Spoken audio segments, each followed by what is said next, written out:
Kelly's dog. Up there at the end. Yeah, and I had out here about 3 weeks ago, little children. Was that the bus loads of kids that come here that I'd talked to at the Rail Haven? It was. Yeah. It was them. Okay, we're ready. Go ahead. Okay.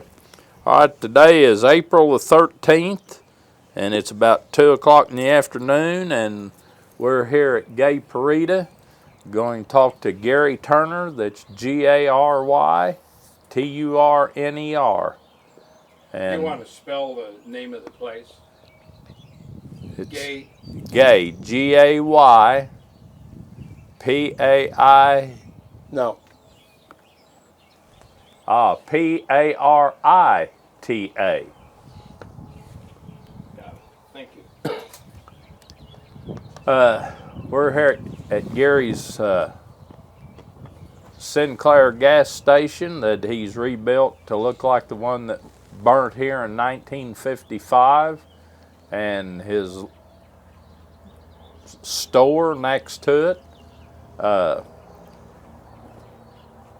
Gary, tell us a little bit about how you got started here with the station and everything, and how long you've lived here. Well, I've lived here for 7 years, and I guess it was kind of accident the way I got started here, but we traveled Route 66 when I was a little boy. We was fruit pickers, fruit tramps, and we went to California. We went to Oregon and picked cherries, and then come back to California and pick walnuts, and then sometimes we'd stay there and sometimes come here. And I remembered a lot about Route 66. It was a hot, long, dry trip, a long ways for a little boy with no air conditioning, but I still remembered a lot of things, like the rabbit place. And my brother-in-law had this place, and he sold it to me, and I just started getting into it, and then I fell in love with it. It gets in your blood. It's a heck of an experience, and I meet some of the nicest people I ever met in my life. And they come back and again from other countries, and pretty soon it gets to be like an extended family. I'm more glad to see them than they are me. It's just a great thing. Where were you before you came here? What did you do before you came here 7 years ago? I was a truck driver, AG. Okay. And then Would you have a home station, a home base? Where was your... Springfield, Missouri. Oh, Springfield. Okay. Yeah, Okay. Associated Wholesale Grocers. Okay. Okay. Good. Yeah, I drove a truck there for 23 years. And then before that, I sold cars. I owned my own car business in California. And before that, I was a ready-mix truck driver. And then before that, I was a train robber. And before that, I washed cars. And my first job in Springfield, Missouri, was washing dishes at J.J. Newberry's. That was on the square. On the square, yeah. And your brother-in-law, how long ago did he own this, or how long did he own this place? My brother-in-law owned this place for 25 years before me, and his son's wife's kinfolks had it since the original people Okay. died. So it's sort of stayed in the family all these years. Yeah, I didn't know them people, but yeah, it was kind of in the family. Right. Yeah. Okay. And when did it stop becoming when it burned down, was it a full-service station at the time? Yeah, it burnt down in 1955. Gay died in 1953. Fred died in 1960, but it burnt down in 1955. Now, whether they didn't have insurance or they knew 96 was coming, right. I really don't know why they didn't rebuild, but there's probably no reason to rebuild because there was no business. The gentleman's name, the first name was Gay? The wife was named Gay. Wife was named Gay. You want me to explain that to you? Sure. This property was built in 1930. It was built by Gay and Fred Mason. This property is called Gay Parita. If you was in Spain, Parita means equal. But you only see Gay's name up there. She's probably more equal than Fred was. You understand? Yeah, I understand. It works that way all over the I world. understand. China, Russia, everywhere. Yeah. I'm going to tell you something else. So was that the name of the place beforehand? Okay. Yeah, that's always been. That's always been the name of the place. Yeah. I'm going to tell you one more thing. You can tell as many as you want. Been married since I was 16, 50 years, and we wasn't even related. My kinfolk said we was damn lucky. That's about it. That's great. That's great. What kind of traffic do you get through here? Well, in the wintertime, it's very slow. This is April, and it's still a little bit slow. Last year, I was official stop from Norway, from the world's largest tour group, motorcycles, and there's probably 40 to 60 people, Tommy, ain't there, to each tour, and they come 24 times. And then I have a very good friend from Spain, and he comes 3 times. He stays at the Rail Haven. And then I have another friend that comes from Australia. He drives Mustang convertibles. He comes about 3 times. I meet doctors and lawyers and nurses and all kinds of people. Once I met a man from Canada. He has 30,000 employees. He builds Wow. he builds restaurants and not restaurants, hospitals and airports all over the whole world. Nicest man you ever met. Yeah. So then you get the person who's just driving around, who's not part of a tour, and sees your store or drives it down and turns around and comes back. Yeah, they always come back. Yeah, they drive past it, then come on back. Yeah, you can see the lights come on. We did. Yeah. We drove to Spencer. You're not going that fast, but you're going fast enough that you miss it, and then you turn around and come back. And They always come back. And then when they go home, most of the time they write letters back to me. And that's fun in the wintertime because it's slow.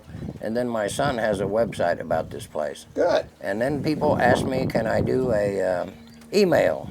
I can't even do smoke signals. I don't know how to do that stuff. I don't. Getting a lot of wind here. That's good. So wintertime, you're open, but you just don't get a lot of business just because it's slow. Well, Or do you open at different hours in winter? if it's snowing, icy, I'm getting prone to wanting to sleep more all the time, so I take a lot of naps. Even in the summertime, if I can sneak away, I take a nap. But in the wintertime, when it's cold and icy, I just probably leave the gate shut. But if it's not, I don't care about cold, but icy and snow, I come open the gate and sit around down there, have to drink some coffee. And if somebody comes, they come. Not too many come in the wintertime. Yeah. But in the summertime, I'm very, very, very, very busy. One thing that really bothers me, and I'm going to jabber a little bit, but one thing that really bothers me, and I worry about this sometimes, like today, you're here and no one's here, so I can visit with you all day long. I love this. But sometimes when there's 60 people here, I just can't sit and visit with you. And sometimes I'm worried that the people might think I'm ignore them or take offense to it, but it's not true. I'm just so busy you can only spend a couple minutes with everyone, you see. So that worries me. So your family sometimes comes down and helps out? Well, my wife is really not able enough to help me, but even though she's not able, each morning she comes down, makes coffee, puts everything out, and then takes a nap, wakes me Well, up. that's some help. That's help. It's a wonderful help, Yeah. considering that she's really not Yeah. healthy enough to do that. But yeah. And she watches out for me. I never did want an old woman. That's just a joke. My wife is my best friend, somebody I loved and honored all my life. But I should be able to, and she just laughs at me. She says I'm dumber than a rock. But if you just laugh about things and you don't take offense to things, it's a pretty good life. Good. Yeah. Now, when you said you robbed trains, Yeah, you was train. working at, Knott's Berry Farm. yeah. Yeah. Yeah. I was sometimes I was undertaker, sometimes I was a guy that shot, sometimes I shot the guy. If I was an undertaker, I was the last one to let you down. What are some of the things that people ask you about or talk to you about when they stop here? Well, they asked me about the gas. They say, can I get gas? I said, yeah, as soon as the truck gets here, you can. And they said, well, how long you figure it'll be? I said, well, I've been waiting 6 years. I don't know. So they actually expect to be able to buy gas. I have had a couple people do that, but I think they couldn't speak English. But now you're 15.9, aren't you? 15 cents. 5 gallon for 75 cents. Well, no. Your old buddy down here at Spencer, he's He has to. 14.9. He has to. He's in the holler.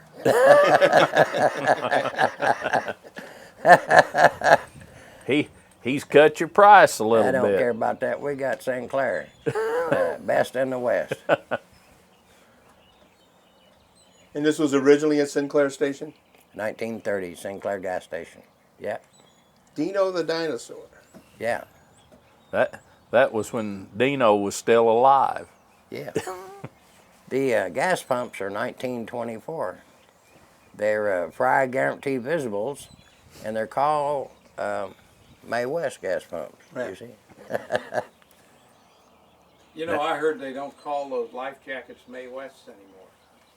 They started calling them Dolly Partons. That's true. Is it true? That's true. Yeah. Yeah. Now the rock garage out here was here.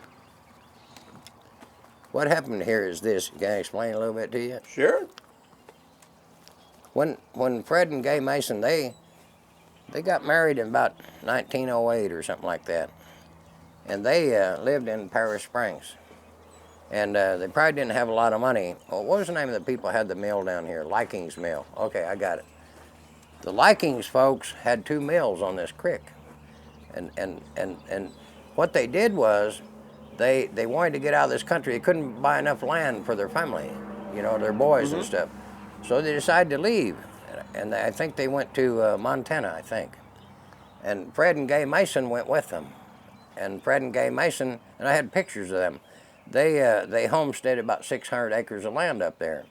The Likings, now the reason I know this, the Likings' granddaughter was here, and her husband, he's a gold mine engineer in Colorado, but she does things where you figure out for people, you know, their history. Genealogy. This it, and she's very good. Her family was Likings. The Likings stayed there, and they between the grandpa and the sons and the mom and dad, they had about 2,000 to 3,000 acres of land. And they got so huge there, grows in wheat, that they become pretty wealthy. They in that county they set up a place so students could go to college. Well, Gay and Fred Mason come back here in 1923, and they rented a store in Paris Springs. In 1923, they rented another store, and I think it was right across the street, right here. Well, they come over and rented that, and they built this garage in 1926. In 1930, they come over and built the original gas station. What was this lady's name that used to live right in this cabin down here? Oh, that had the gas station in what was the her cabin. I cannot call her name. That was her store right across. Oh, she had the. She rented the store after Fred and Gay Mason. And then after she rented... That's the store that was on the west, the road on the west of you. Right she was there. across to the west. Yeah, well, that lady, I can think of her name in a minute. She rented the store after Fred and Gay Mason and rented across the street and built Paris Springs Junction. And then she finally sold it. She ended up down there at that little farm down there in the corner. But she is the sister of the lady at Spencer. They're sisters. Oh. Yeah. So that's how that come to be. And then when she built this store and all across the highway busy. from you, she called it Paris Springs Junction over there. Well, you see this road going right through there? Yeah. That road down. went to Likings Mill. That's where it went. And there was no road here. It was probably 14 or a wire road or something like that. Don't It was know. Wire Road, and then It's it was before- 14. Before 66. And then you see history does it all over and over again. When they come out here and start building out here, Paris Springs just died away. They used to be a soda pop factory. They used to be a couple grocery stores, a 100-room hotel, all kinds of stuff back here. And then when Route 66 come, it just dissipated. And then when 96 come, we dissipated. Yeah. And then when I-44 came, a lot of the traffic left there too. But Left 96. Yep. But they're coming back by the thousands to Route 66. They love it. They love it from all over the world. They love it. They love America. They love it. Yeah. Yeah, it's amazing. It is amazing how many, we were talking about this earlier, how many will go to Chicago, fly to Chicago, buy or rent a vehicle and do the whole 2,000 miles. Jerry and I, several years ago, we were in Texas at the Midway Cafe. Midpoint? And Was it Midpoint? I think it was, Midpoint. Yeah. And we were at the cafe, and we were talking to a German couple, and they actually bought their vehicle in Chicago with plans of selling it when they got to California, and hoping to break even enough so they have enough money to fly back home. Yeah. The traveling back and forth and everything. Seems like that the bulk of the people go to Chicago and go to the West. Yeah, I don't know if that's 98% of them. I don't know if that Unless- has to do with the fact that during the Depression, everybody moved from the East to California or why, but that seems to be the consensus that you go from the East Right. to the West. The only reason the world's largest tour group does that come from California. It's a way to get their motorcycles back. Yeah. So they start both ways. Right, right. It's a way to get their motorcycle. 98% of the people, I'm just guessing at this figure, but 98% of the people start in Chicago. But I mean, there's lots of people that come from Georgia or Alabama and they start in Springfield, Missouri too. You know. Right, right. But thousands of people travel, don't they? If you want to travel it and you're renting a car, a couple of years ago, you could rent a car in California way cheaper than you could in Chicago because the rental companies, that was the way they got their cars back to the East, or they had to pay to have them all hauled back to Chicago. Yeah. So they'd make you a good deal on renting a car in Los Angeles if you was going to Chicago on 66. Many people, a couple of years ago, you remember? A couple of years ago, there were 65 old-time Jaguars come here. And they had mechanics with them and everything. Yeah, you have to with a Jaguar. You need a spare car to take care of your Jaguar. He stayed. This one doctor stayed here for a long time after the other people left. And we talked a long time. I really believe he sat in that old green chair over there. I really believe he'd have traded places with me. I think he lives under stress. He loved my life. And I said, well, how much did it cost you to do all that? Because they shipped their car, and then they had mechanics, and then they went to Los Angeles. They shipped them home. I said, how much it cost? He said, about $50,000. I said, damn, I'd bought Arkansas for that money. And have some change, too. But you never know who you're going to meet. That's right. Doctors, lawyers, you will meet the most nicest people. Yeah, you would never think there's that many nice people in the world. You will meet the nicest people you ever met in your life on Route What's the 66. most unusual vehicle that stopped here? Well, you know, there's been so many kinds. One kind of unusual car was, I think, from Czech Republic. They bought about 6 or 8 cars, and they had 3 wheels and a motorcycle motor, and they have tarpaulin for bodies. Old-time car over there. And they was driving them across 66. You see people walking, and you see people on motor scooters and How about bicycles? bicycles all the time. Do they have bicycles on? Yeah, always. That bunch came through here with, what did they call them? They were a motorbike That type. two-back thing you were talking about? Or? And they, in fact, on the hills, they had pedals on them. It's kind of like a Whizzer moped, motorbike, only they wasn't that good. And those type of moped.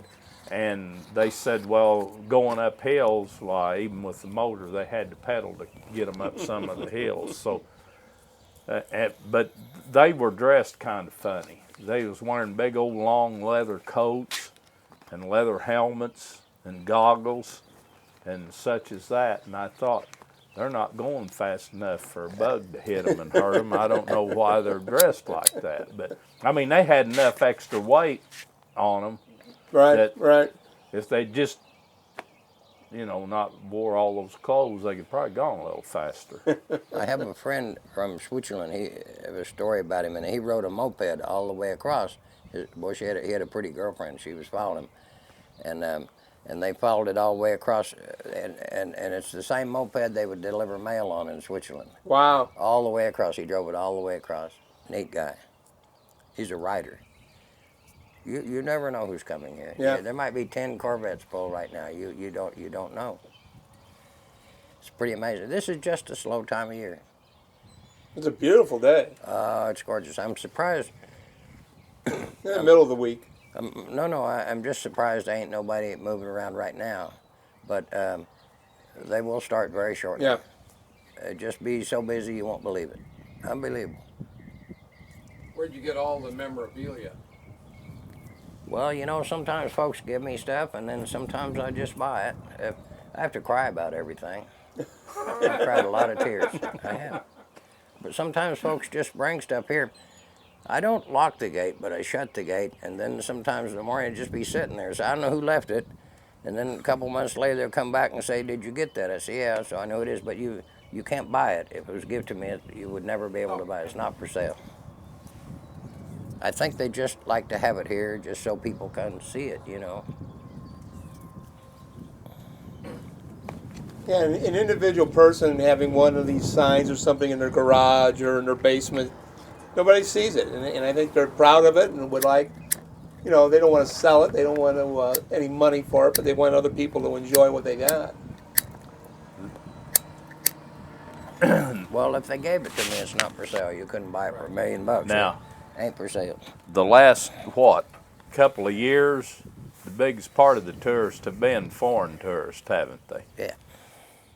Well, no, you get, the other day there was 25 cars. They're going to have a big deal in Springfield, I think, here in maybe May or something. All Studebakers. In June. Yeah, June. I'm supposed to go talk to them about Route 66. Yeah, I talked to him, and there was maybe 20, 25 cars. It's just a preview of what they was going to do. You know, Oh, when they it come. was supposed to be 1,000 of them. Oh, is that 1,000 right? Studebakers? Yeah. National, I forget what, National Studebaker Club or something. Does anybody keep track of, I know it'd be very difficult to do, but anybody estimate how many people actually drive the old road in a given year? Didn't the corridor management have some estimate on that? Based on what? Our corridor management plan that we about got finished up had an estimate. They filled out a survey locally. Now, Rutgers University has figured a study that the National Park Service had them do, and we don't have the results.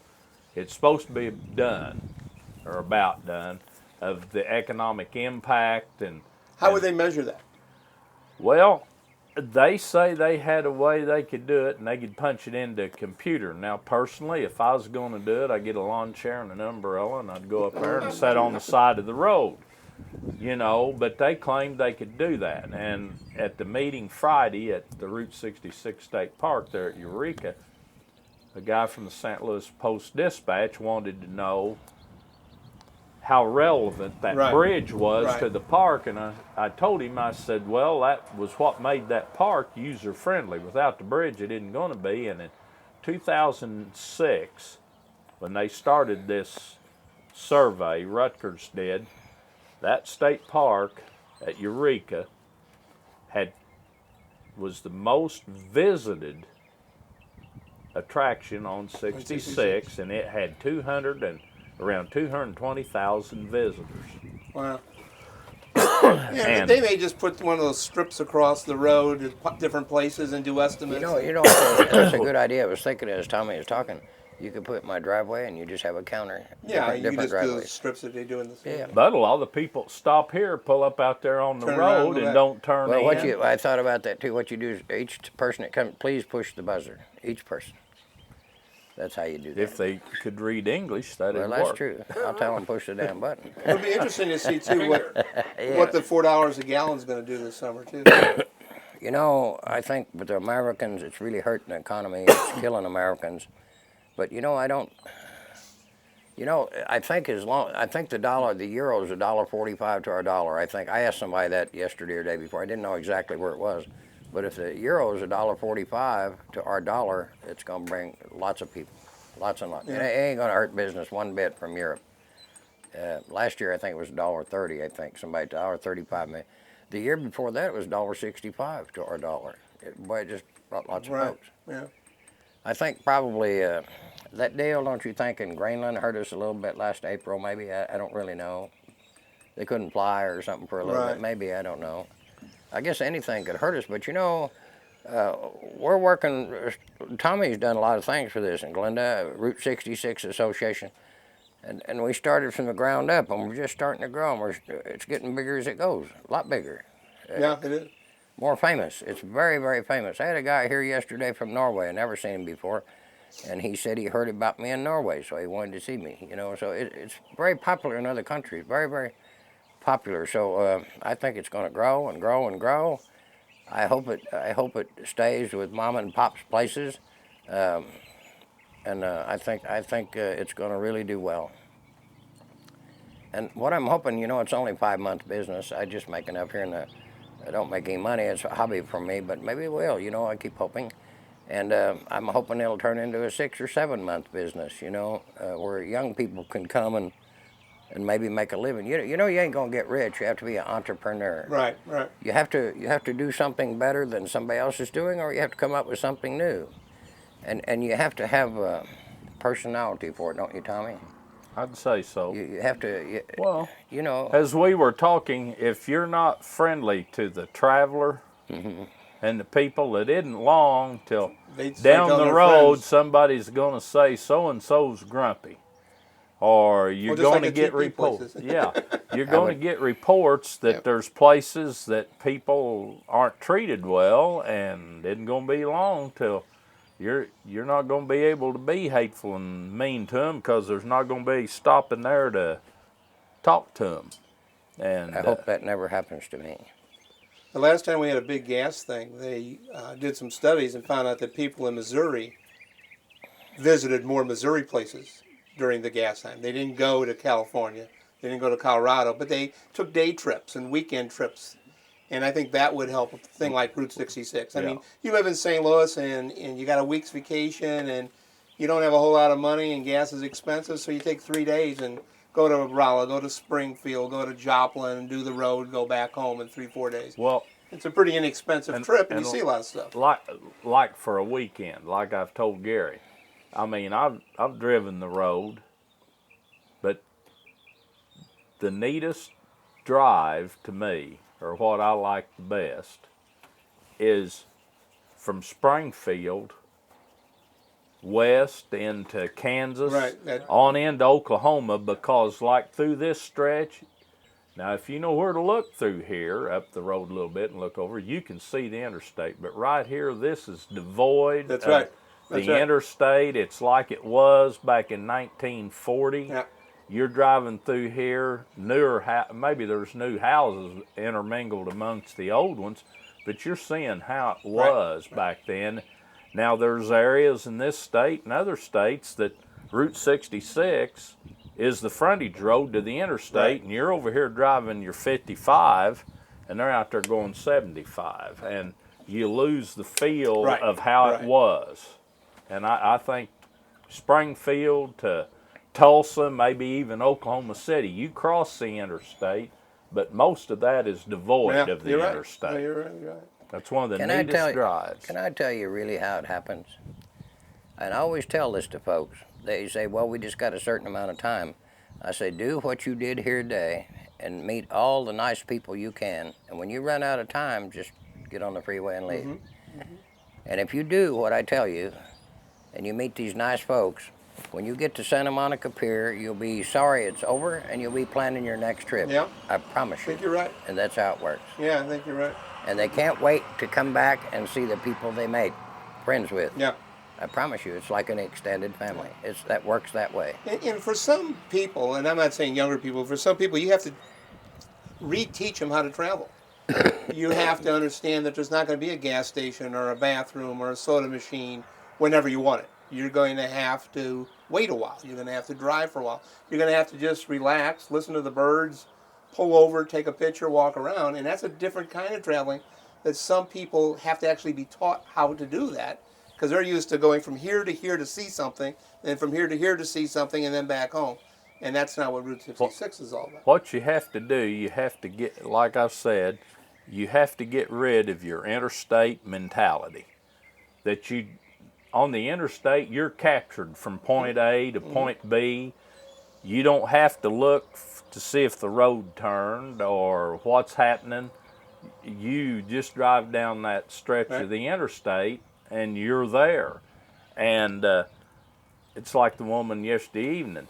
She was needing an address for a GPS. Well, she wasn't used to driving with a map or a tour guide. She didn't understand the concept of traveling Route 66.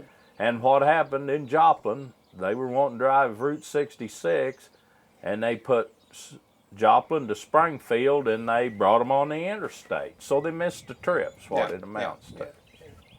I got them straightened out. A lot of people go to Branson after about 2 or 3 days of their 6 or 7 day trip, and 2 or 3 days they're right here traveling Route 66. many people now, and I'm very grateful for it, but many people come from that new visitor center to stop here.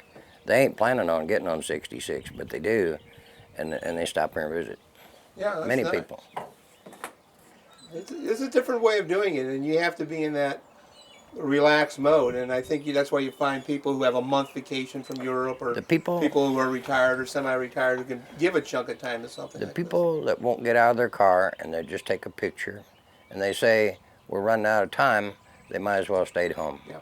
Honest to God, they're going to get tired and they're going to get wore out and they never even found what they was looking for. Yeah. To find a Route 66 experience, you have to meet nice people. And you will meet nice people. People you're going to make friends with and write letters to. That's how you have to Yeah. enjoy Route 66. But if you're running on a shorter time, get on the freeway and leave. And I'll promise you, if you do that, one day you'll come back to where you left and get back on it and finish it. I promise you. Yeah. Everybody wants to do that. Yeah, I think you're right. Mm-hmm. You're right. Or they'll allow themselves more time next time and try to finish the trip. But they just... Well, the trip's the trip. There's no place you're going to. And that's something else you have a hard time getting people to understand. Maybe not the people that after they travel it, but the road is the destination. That's right. It's not... That's hard I to explain mean- to some people. Huh? It's hard to explain that to Yeah, some people. that the road is the experience, and what's along the road enhances it. When I tell people I'm going to go on Route 66, well, what are you going to see? I said, well, old stuff. And said, well, what are you going to do? I said, well, we're going to stop and talk to people. That's it? And I said, yeah, that's kind of it. Oh, you've done this before? Yeah. And so they haven't done that. They have gone to flown to Flagstaff, got in a car, rented a car, see the Grand Canyon, take the car back to Flagstaff, fly back home. There is no traveling involved. Well, the great thing is, when the kid says, are we here yet? The answer is yes. Yes. We're always here. We're always here. Yeah, we've been here since we left this That's morning. right. That's right. That's right. But that's the deal. Well, and like Gary mentioned, visiting or talking to people, we're getting to where we email and we Twitter and all, and people don't talk to people anymore. And they're talking. There's a lot of these younger people, kids, that are losing the skill of Right. communication, Right. and it's really kind of sad, really. If they stop and visit with me and they take the time to understand me and talk to me and enjoy and sit here on this porch, I promise you will have the best vacation. Not just me, but I explained to them how to do this. They'll have the best vacation of their life. I promise you. But the guy that takes pictures, he might as well have stayed home. If he just wants a picture, say I've been there, done that. Right. He didn't find the Route 66 experience. He didn't find it. He will never find it. Well, he wasn't know what he was looking for. No. How did you like my song? But even if you have some idea, you can't find it in one trip. No. Because You have to find the every people. time you travel it, Something different. you see something different. Something you see reminds you of something different. And each trip is its experience. You know what they always say to me? And they come here from many times over again. And they say, I got to stop and visit with the little girls. I got to stop and visit with Laura Kane. I got to stop and visit the Rock Cafe. I got to stop at the Red River Steakhouse, or the motels that they stay at, Monger Moss or Railhaven. They're looking for a friend. They're looking for somebody to talk to. Mm-hmm. And if you're nice to them people, you can change their whole trip. And it gets in their bones, it gets in their blood, and they got to come back. It's an extended family for That's them. right.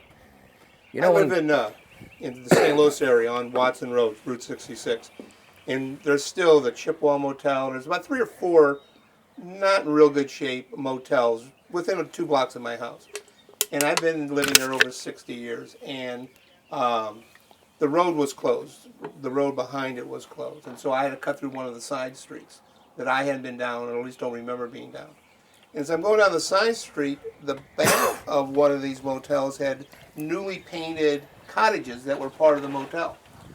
And I've been living there all my life and never saw those because I never got off the road to go around to the back of where the hotel was. So you do find new things, even if you think you've been somewhere all your life, you do see new stuff. You can take 3 weeks and go all the way to Salamanca Pier, and then you can take 3 weeks and come back, and you're not going to meet everybody, and you're not going to see Right, everything. right. You're just not going to see it all. You ain't got time. Right. But what brings them back is the people. I promise you. Each time they come, they talk about their friends at Midpoint Cafe or other places. Oh, I got to stop and see her on the way. You see, the people that are doing better on Route 66 are the people that care about the people that come there. I promise you. Right. It's 90% of it. Yeah, you're right.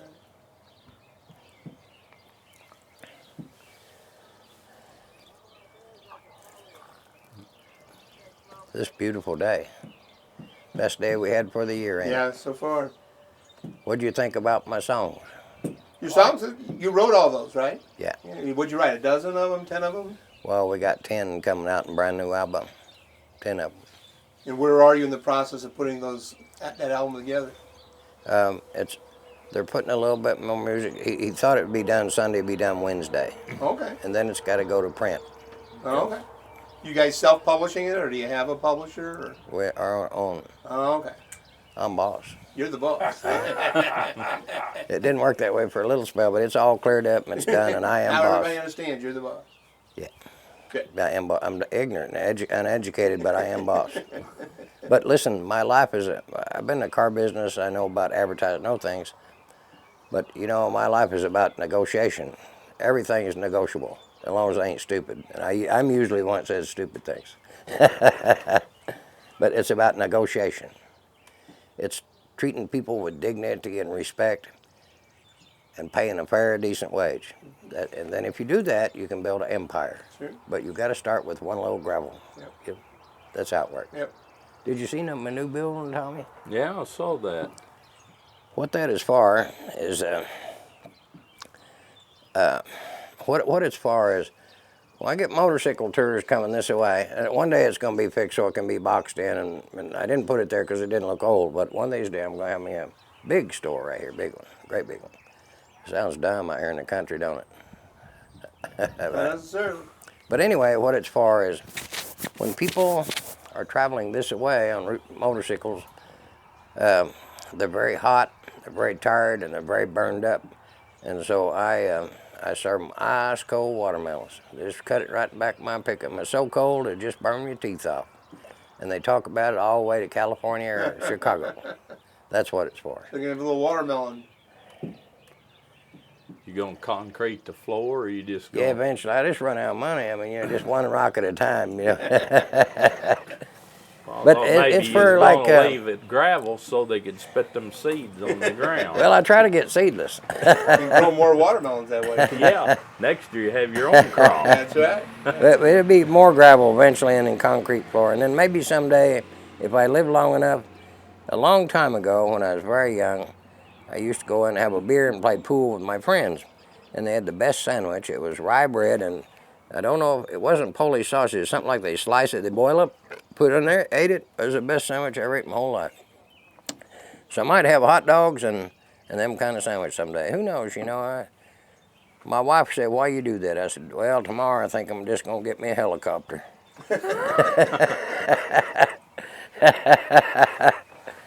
I'm a funny guy. I just dream all the time, That's all right. That's all right. And otherwise I'd be bored, so I just dream about things, and none of them ever come true. Never have made out on none of them, I'll tell you that. Well, I think that's what keeps things going. I think my songs are good, and you have to understand that's the first time that man ever sang. He don't know I'm good, but he will. Who wrote the music? You did the words, right? Yeah, my friend in Springfield. Oh, did the music, okay. And then a third person's doing the So- recording. And hopefully I can make a deal with him that he does tours on 66, and I pay him a percentage of the songs, and then he can do tours on Route 66. And Are you going to be on the cover of the CD? yeah, I'm boss. That's right. Okay. At least the back cover. Yeah, I know I'm on the front cover. It's You going to mine. have a picture of the station? Yeah. Yeah. Yeah. There's one right now on the internet be released, and I just went and got the bank account open today. I was going to do a thing for Route 66 Association, but I couldn't raise the price anymore. So I don't know what I'm going to do about that, but it was going to be $5.99. I had to lower it down to $3.99 because you can buy songs on the internet on iTunes. But our songs are $3.99, and it'll be released in maybe 3 days. That's my first one. Well, good. But the album will be sold all the way across Route 66, every place you can think of. Well, what you have to do once it comes out is put an ad in the magazine. Oh, I will. His magazine. Yeah, well, I'm this guy that sells the ads. All right, I will be. So you but tell you gotta, Tommy, you gotta wait. You gotta wait till I get a little bit of money come in. It's about. Oh, It's really about blood. That's the reason I put it on the internet. 12 albums first. well, you know what? It's a lot more expensive than I thought. These ads won't cost you. They cost you less than $60. Headphones. What would you? $60 to place a half. That's the one with, that's the Oh, one that's all right. without your picture. Yeah. Now with your pay picture, $60, you can put your picture in if you want. You have to wait till I get established with I this. will. You get in touch with him. It jerked. My wife don't even know how much I spent. Ugh. Well, thank you for your time. Well, I appreciate you coming Enjoyed here. I'm glad to It see was, Tommy. it was worthwhile. I've been trying to get you out here my music. I wanted you to hear my music. If his wife finds out, we may say, well, be standing there looking the ground saying Gary was a pretty good old He boy. was married 50 years No, ago. no, she'd say you're dumber than a rock.